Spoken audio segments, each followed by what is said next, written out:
Good morning, ladies and gentlemen. We're the team from Fudan University. My name is Zhang Leyang from Fudan University, and here are my colleagues Huang Wanqi, Lin Yuxing, and Zhang Yuwen. Today, we're presenting to you our decision for business expansion, which is to build a platform. First of all, we'll look at the current situations from workers and employers, as well as the market side. Then we'll introduce our platform strategy for FEA. After that, we'll analyze the impact of our solutions, and we'll summarize it in the last part. Now let's look at the workers' situation. It is manifest that the foreign workers have little knowledge and information about Hong Kong, the place where they intend to work. Consequently, they often need agencies to help them. What's more, most such workers, being poor in the first place, were unable to afford the placement fees and would then be forced to take loans with higher interest rates to finance the costs. The workers were often compelled to accept and remain in jobs they did not want, coerced to take on loans to pay off their placement fee and give up their passports as collateral on that debt. That bondage was considered one of the most prevalent and damaging practices globally, leading not only to forced labor but also human trafficking and modern slavery. Next, let's look at the employer situation. Mismatching of workers and employers happens a lot in the industry. In this model, the more workers that were placed and terminated, the more money the agency made. This model worked against employers since their fee structure disincentivized agencies from matching workers with the employer's needs or expectations. So often left employers dissatisfied as they got poorly trained and mismatched workers. Also, it's common for Hong Kong agencies to instruct employers to withhold or deduct wages from the domestic worker's salary and then to pay these wages directly back to the agency rather than the worker in order to pay off the illegal agency placement fees.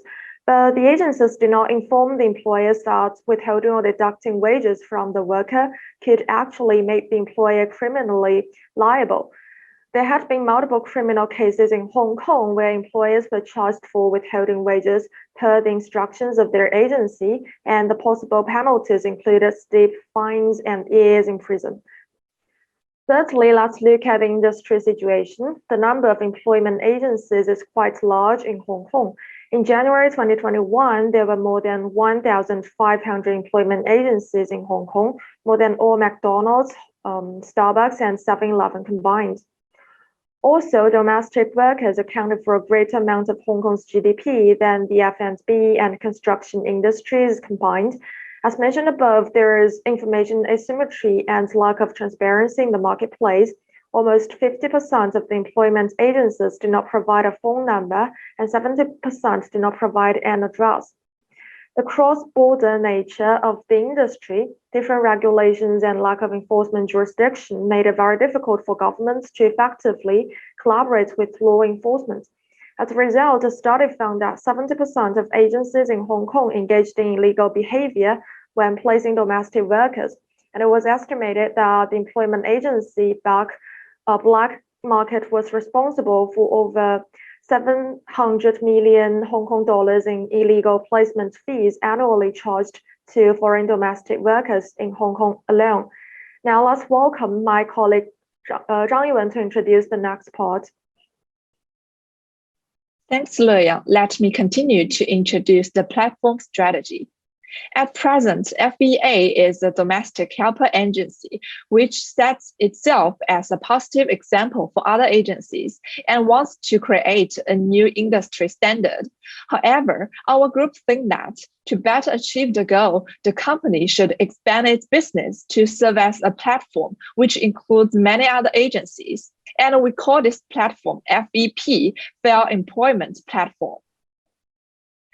Now the Fair Employment Company has two business parts, which are agency and platform.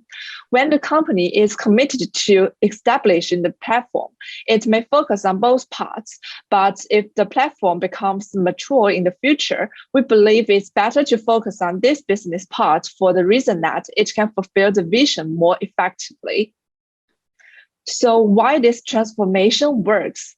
To be specific, The platform includes lots of domestic helper agencies, which increases the industry concentration. FEP platform requires information symmetry and price transparency, and all the cash flows go through FEP. Therefore, this system ensures safe transaction. In conclusion, all of the agencies on the platform are forced to conduct ethical business practice so that the company succeeds in expanding the impact and achieving the goal of creating a new industry standard. Then let's take a look at why FEA can do this transformation. It has become one of Hong Kong's largest domestic worker employment agencies and received global recognition.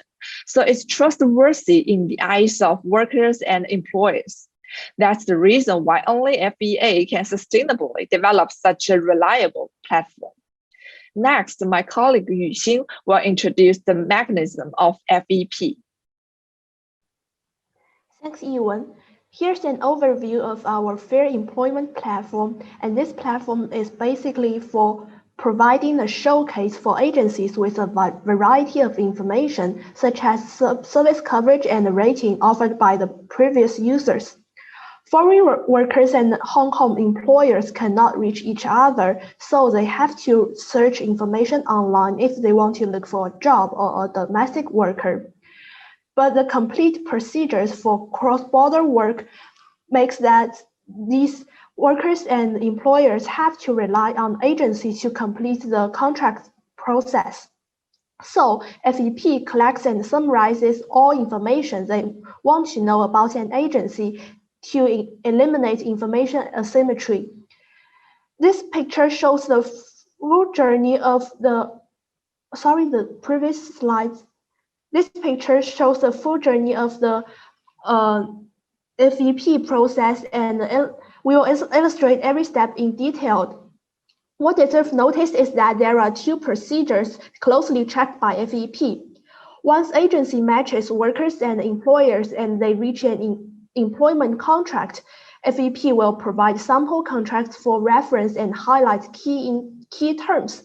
In this way, both workers and employers could get rid of unreasonable terms. So workers can get rid of huge hidden placement fee and even usury, and the employers can avoid the risk of criminal liabilities passed on by agencies. Next, after domestic services are done, the fund's security of payment will be guaranteed by FEP as well. All financial flows will be completed through FEP instead of directly flowing from each tier of workers, employers, and agencies. Now, let's take a look at the process from the perspective of workers.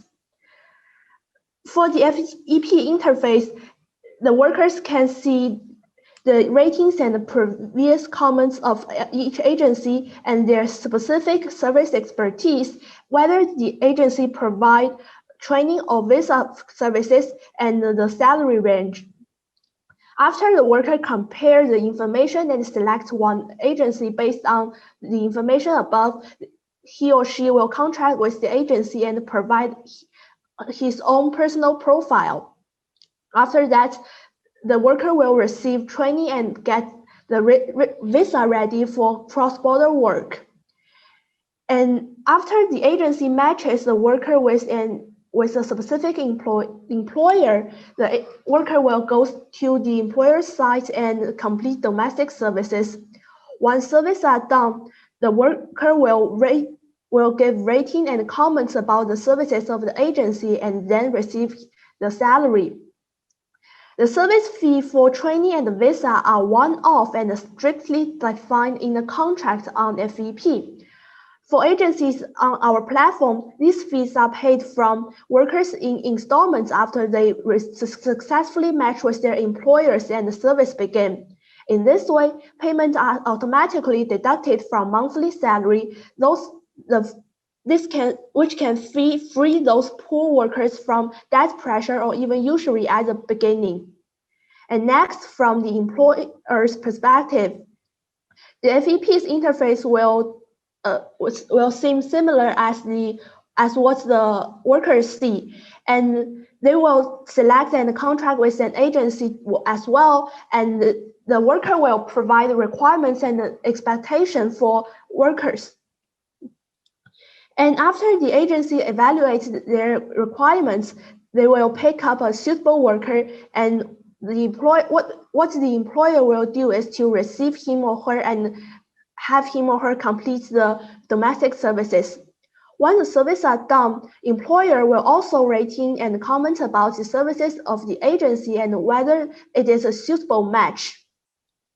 And then the payment is strictly guaranteed by FEP. Money paid are firstly saved in a separate deposit account on FEP. And once the employers confirm the service quality, the money will then be paid to workers and the agency. So the agency will have a strong motivation to match the suitable workers instead of benefit from the changes of workers. Next, from the agency perspective, FEP not only provides a showcase but also regulates their operation. FEP will provide industry standard on pricing or service quality. They will provide a FEP will provide a benchmark for reference so it can avoid significant deviations from fair prices of intermediary service fees. FEP will also provide initiatives such as for fair employment. Those agencies which sign the initiative will receive a certificate indicating that it's a fair agency. The rating of both workers and employers and the basic information displayed in text will also appear on FEP. And now we can have a close look at the cash flow in the whole process. Employer will pay service fee monthly or as the contract defines, and those payments will be saved in the FEP deposit. And once the service is done and the employer confirms the quality, the money will then be actually paid to different stakeholders such as agencies and workers. One split will go to workers for salary and another split goes to agencies for intermediary services. And the rest split will be charged by FEP as commission, and this will be the main profit source of FEP.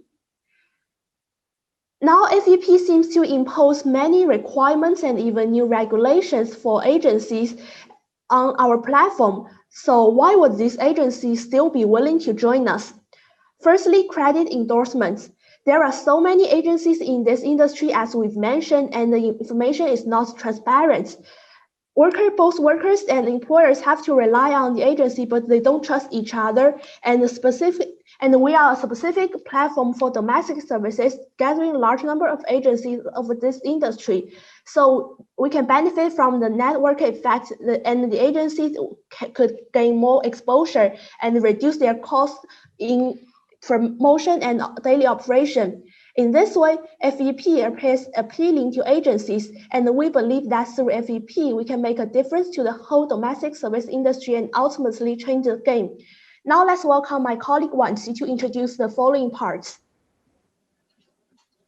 Okay, thanks to Yuxin for elaborating on the mechanisms of FEP. So in fact, the platform's reproducibility in other industries is also very strong, not just limited to domestic work, especially after we have established a significant impact with the current model. Therefore, in the long run, we will extend to other industries as well. We believe industries with the following characteristics will become our target. These include strong job information asymmetry, labor-intensive work, high mobility due to strong substitutability of workers, and low education levels of workers. For example, catering, hotels, construction, or drivers will become our next expansion targets. In the end, various types of job agencies will join in FEP and make it a comprehensive platform that benefits workers, employers, and agencies. Based on our strategies, we now have an execution plan. For year one, we will set up a new independent FEP division parallel to FEA. We will start by collecting public agency data and add them to our platform. Our goal is to list over 70% of the employment agencies in Hong Kong. After the platform has been established, we will have promotion activities to educate workers and employers that we are offering endorsements and that our guarantee system let them employ or get employed without worry. We will also educate agencies by showing them how the agencies that already joined our system benefit from it. And our goal is to bring 30%, 50%, and 80% of agencies to our platform respectively in the next 3 years. And for year 5, we may expand to new industries. Methods are consistent with the domestic work industry, but with our experience and brand awareness, the procedure will take much less time and efforts. Now let's look at our financial forecast of our strategy.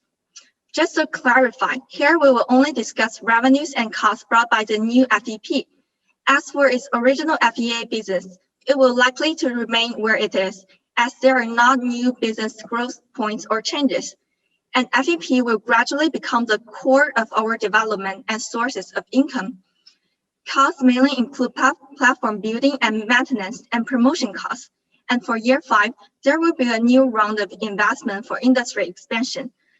As for the revenue side, FEP's revenue mainly come from service fees in each transaction facilitated by agencies.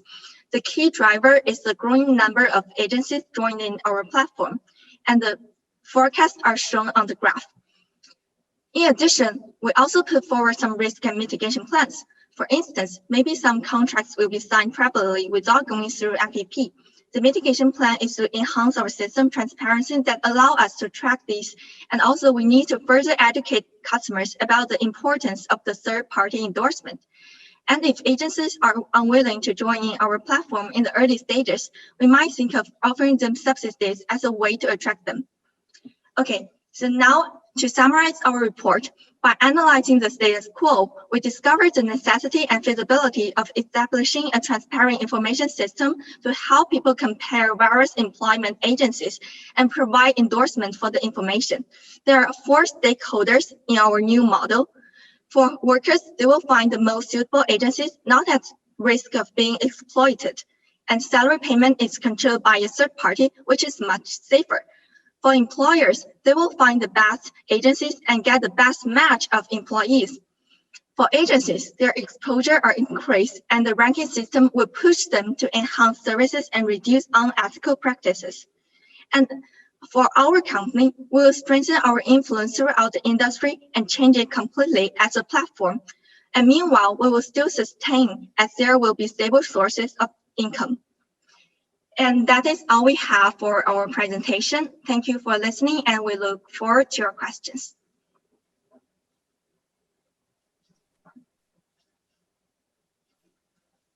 Thank you for your presentation.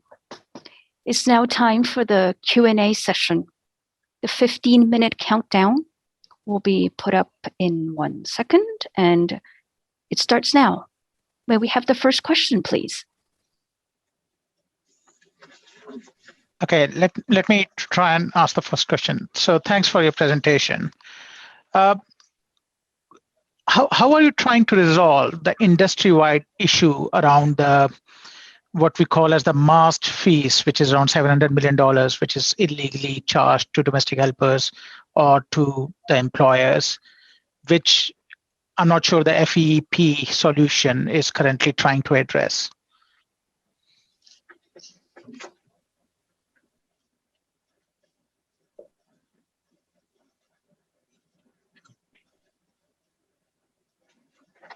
Sorry, would you want me to repeat the question?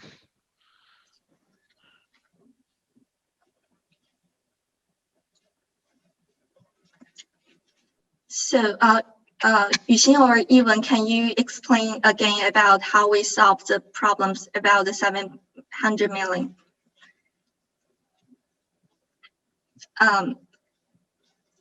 We will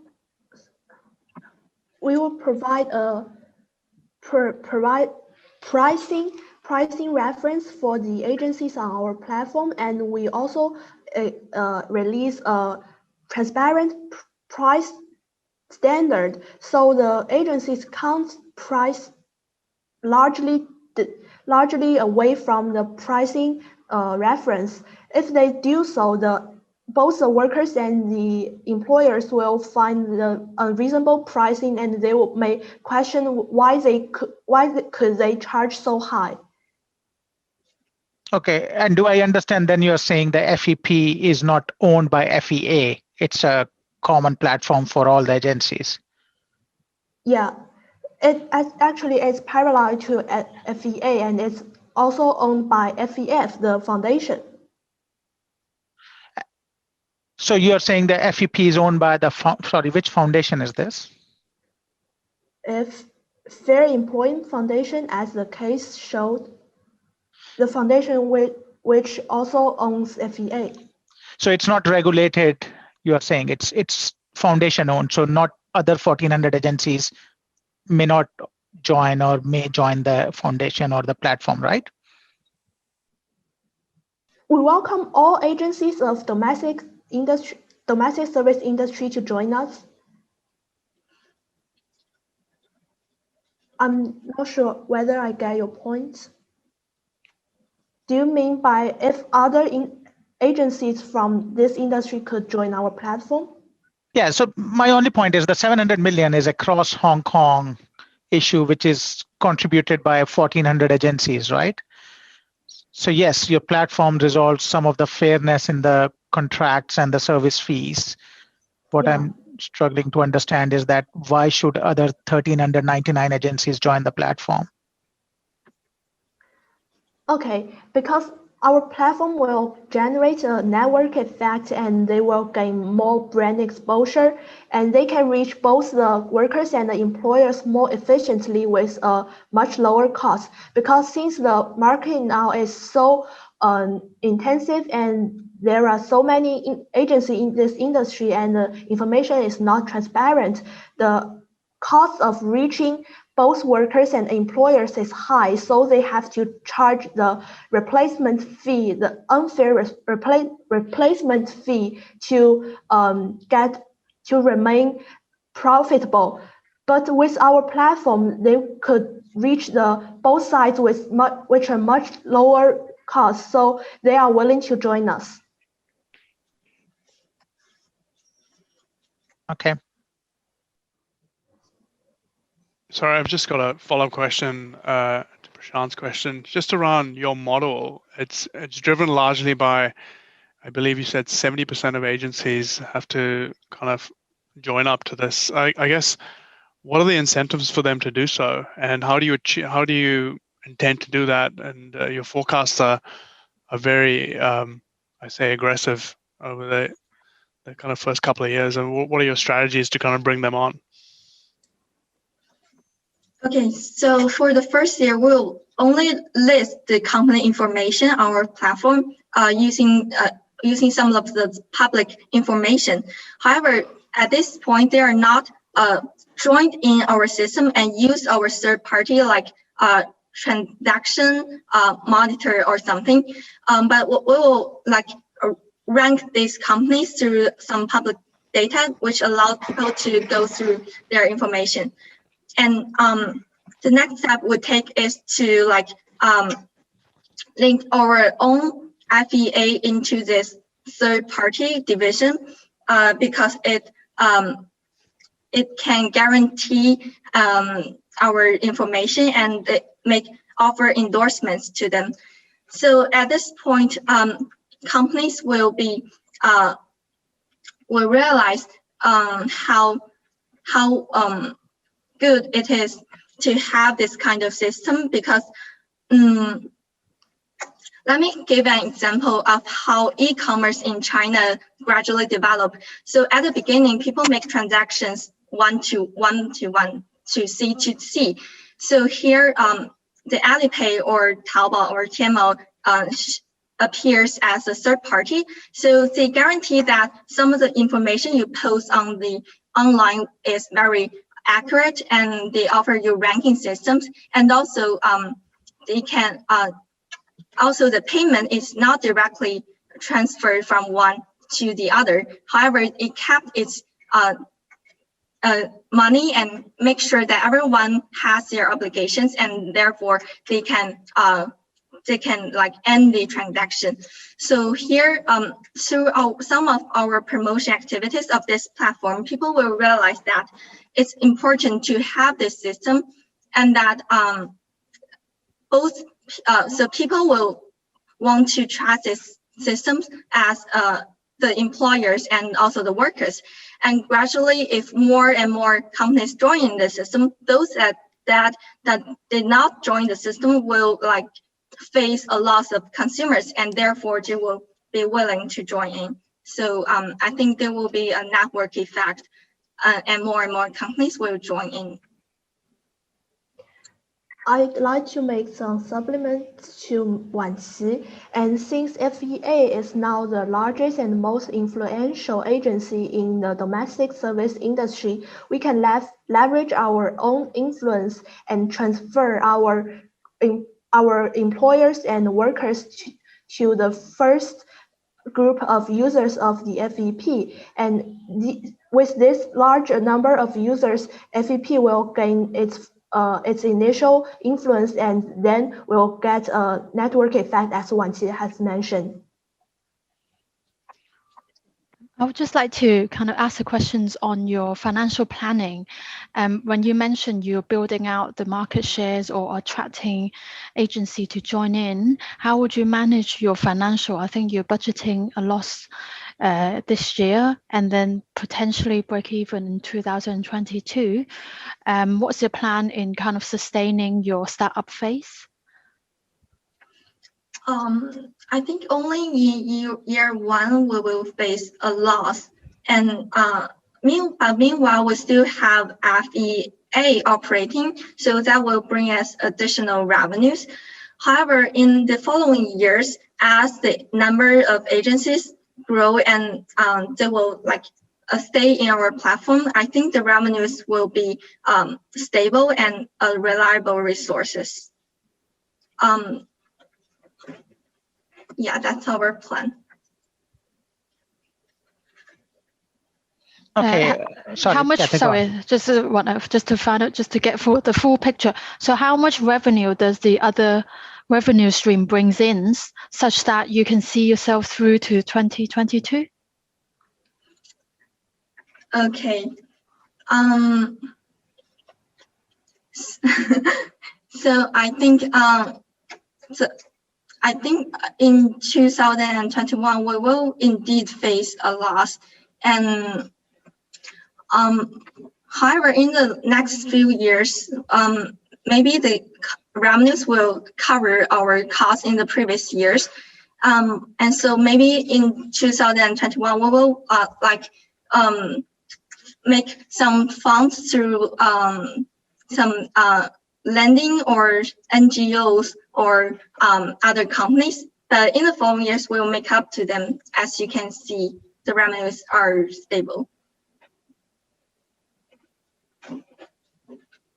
Do you think you have to plan about financing before the operations, or do you plan to kind of see how you manage the financial position first? Okay, so now we indeed see the need of making some financial plans at first. So maybe we'll try to like look for some help in other associations and companies. Okay. So just a separate question. What do you think is the role of the government and the international agencies here?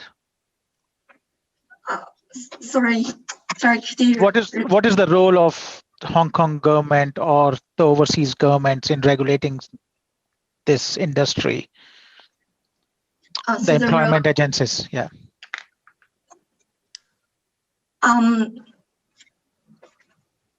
So I think that as a non-profit organization, we are setting industry standards, and so we've been establishing a brand image like this. So government will tend to like support us and maybe make some regulations about the some of the information posted on our platform.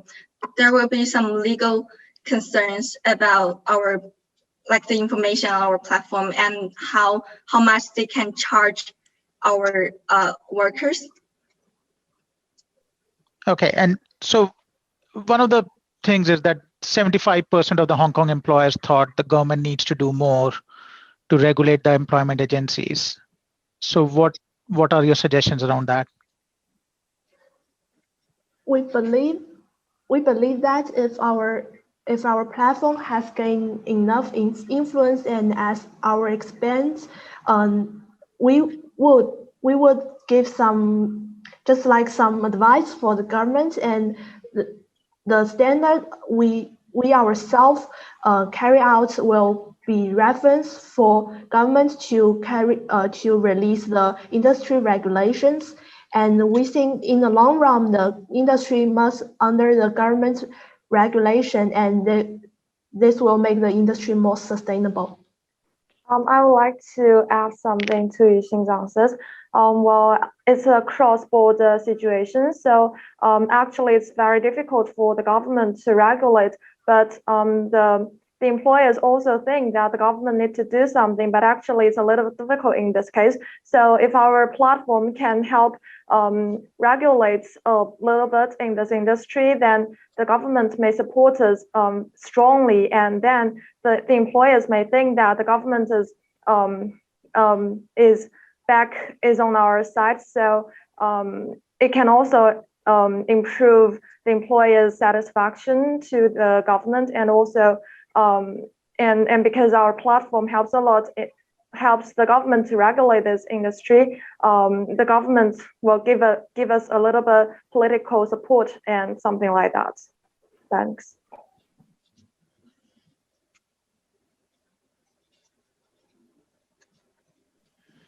Hi, can you maybe talk a little bit more about your risk and mitigants? You could just go back to that slide and just talk us through a little bit more detail around some of the key risks. You mean the first or the second? Just in general, what you see as a key risk and how you would mitigate it. I think the first risk we see here is some of the transactions or contracts will be signed privately, so that maybe FEP will not know them, or they're not under supervision of FEP. And therefore, I think the most important thing we need to do is education to our workers and employers about how important and how they're how they can be guaranteed through this system. And also maybe through some technical update, we can enhance the system transparency so that we can prevent this from happening. And the second risk might be, so at first agencies will be a little unwilling to join FP because maybe the first group of people will not know how good it is, so that maybe we can offer some subsidies for the first companies that join in this platform in the early stages. Do you not see any other risks or mitigants other than the two mentioned? i.e. you'll be making substantial losses for the first year or two. How would you mitigate that? So I think I realize that this is an important issue about the financial loss in the first year, so that maybe we need to make financing plans from other companies or banks through lending or donation. Yes, I think that is a problem. Thank you. Thank you, everyone. The judges will now stay in the room to deliberate.